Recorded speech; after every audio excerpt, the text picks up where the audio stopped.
If you had to give people advice about improving their social dancing, what would you tell them? Social dancing. That this social dancing has so many layers. So it's tough to give one particular advice. But like I said earlier, when you asked me about three things about competition, that I said get into competition, social dancing, take classes with multiple people. Mm-hmm. I think when it comes to social dancing, you just have to social dance. Yeah. Because I'm going to speak from a personal perspective and point of view. Yes, I learned a lot of material in school while taking classes from teachers and whatnot and congresses, but it wasn't until I actually got on the floor and I started getting comfortable with who I was as a dancer that I started growing. And I Mm-hmm. wasn't applying what I learned in school. I was improvising. So for me, my advice personally is play with music. And even if you have to look like a fool because you're trying something that you've never tried before, so what? It's not a Mm-hmm. competition. You're dancing for yourself and your partner. So if you look like a fool in a couple of bars, or maybe the entire duration of the song, that will serve as an experience for you to evaluate yourself and say, okay, that worked, that didn't work, or that felt good, or that did not feel good. Okay. And then because dancing socially is very different to dancing freestyle at a competition, so are there changes that you implement into your dancing to be better suited to freestyle competition or more appropriate? Absolutely. The thing with competition is that you need to stand out. If the Mm. judges are not looking at you, you're practically not competing. You're just dancing. You're occupying space. And I don't mean to sound rude, but that's really what it is. So you have to Mm-hmm. come on the floor with this presence and posture and confidence that will make anybody look at you. And the only way Yeah. you can do that is by committing to every move that you do. Mm-hmm. Whereas social dancing, you can chill and you can go more casual, and that's okay because that's what social dancing is. Mm. But I'm constantly practicing when I social dance, being a little flashy because I Yeah. know up until this past competition that I was going to be competing in freestyle. Yeah. Okay. So, do you guys have Jack and Jill in America? Do you have Jack and Jill competitions? Yes, we do, but Jack and Jill's here have changed over the years, and I'm pretty sure that if you ask this to Billy, he will go more in depth into it. Yeah. Jack and Jill's used to be actually respectable competitions, Mm-hmm. but now in USA is and now even parts of Canada is used more as entertainment, Yeah. where shirts start coming off and people and people are on the floor doing stuff that are not really dance. So it's for entertainment Yeah. at the end of the day. So they don't hold. I don't think they hold the same because I seen it in Australia and I liked it. Yeah. In Australia, it's more about the dance and again being a dancer. One thing that Choa does really well, I think, is he has it separate. So the Jack and Jill aspect of the competition is its own separate thing. And then as an entertainment thing towards the end of the night, he'll have an artist battle, and that's the more entertainment based Right. So that's part of very the clever competition. on Chava's part. Mm. Because no, he also had the professional freestyle. Hmm. Then he had Jack and Jill, and then he had the artist battle, Yeah. which to me was the cherry on top because now you're showing the students that it's okay to let go and be ridiculous and Mm. have fun and we're all silly at some point. So he does that really well.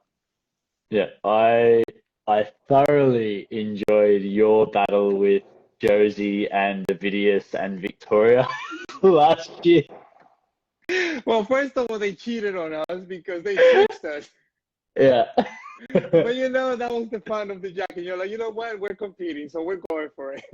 Yeah, it was really entertaining, But and I love. can we also talk about when they pair Mario against Oliver and Sharon? They're like that was epic. That was It epic. was seriously one of the highlights of my year, and I spoke with Mario a few weeks ago, and I interviewed him, and I laughed like Yeah, that guy is like a one-man band. He's so entertaining, like from a dancing absolutely. perspective, like incredible. Yeah, incredible Um, dancer. yeah. Absolutely. If anyone wants to look at that clip, it's on YouTube. I think it's under like Oliver Pineda and Mario Acosta freestyle battle or something like that. But it was in Australia, and like Franklin and I were there, and like I've watched that video like 100 times. Like it's so funny. Really, really funny. We also did something here in, I don't know if you know about this. They did another kind of artist battle here in Philadelphia for the Philadelphia Salsa Congress. So basically, they will pull all of the professionals on Sunday night. Yeah. And 1 hour before, they give you one song.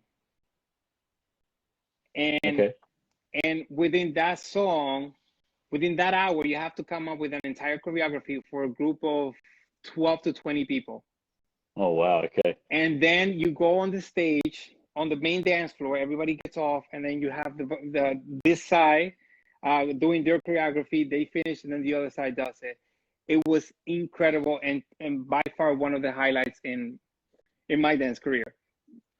And this is you're getting a collection of people that are at the top of their game from a dancing perspective, and things like this never happen because there's so many conflicting interests from rival dance schools or different competition platforms, or location would be a huge one because you would never get artists from all over different countries and parts of your own country to get together and collaborate. So it's a good opportunity to see what can actually be created by these people.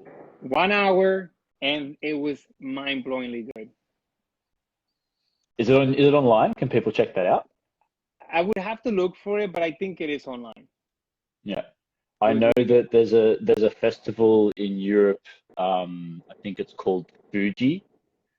There's some Fuji festival, and every year they have this exact thing. So all of the artists get together and they get one song each, and they have like 20 or so. And what they do, which I really like, is if it's like if you have partnerships that are always together. So if Harold and Regan are booked, they split Harold and Regan up, so they support a different team each. So I really like that because you have like in previous years, it's always Team Terry from Terry and Cecile and Mo Flex, another guy. But they split Terry and Cecile up. They split Antonio and Jasmina Berardi up. They split Lisa and Samuel. So normally these people that would have an edge because they work with that artist year in, year out, and they know their tricks and their combos and all of their things, like they're forced then to be more creative. And I think that's a really interesting way of doing it. I think it's really entertaining. And what comes out is like incredible, right? Absolutely, yeah. For us, the artists that are there is really the cherry on top. I think it's a really nice way to end a congress, especially a competition, because competitions can be so serious, and it's a really nice reminder that why we maybe started dancing in the first place, right? It's more lighthearted, it's more fun, it's more entertaining. It's not the stress and pressure of working towards something from a competition perspective.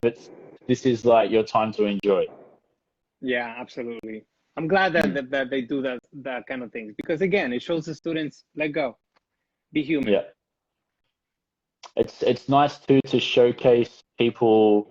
One thing that I really like about what Chubba did at his competition is he really highlights the national artists, because every country has their own artists that are special, right? People that have worked really hard, people that work internationally or do really good work nationally, and he makes it a priority to showcase these artists to their students in a light they probably haven't seen before. And it's always really nice to have people from an international perspective like yourself, or like Ovidius and Victoria, who were there at the same time. But I think it sends a really good message to the dance community. Absolutely, yeah. That was very well done All by right. Chava. It was good. Yeah, it was good. But maybe you can join us for judging or something in future years back in Australia. If they have me, I'll be there.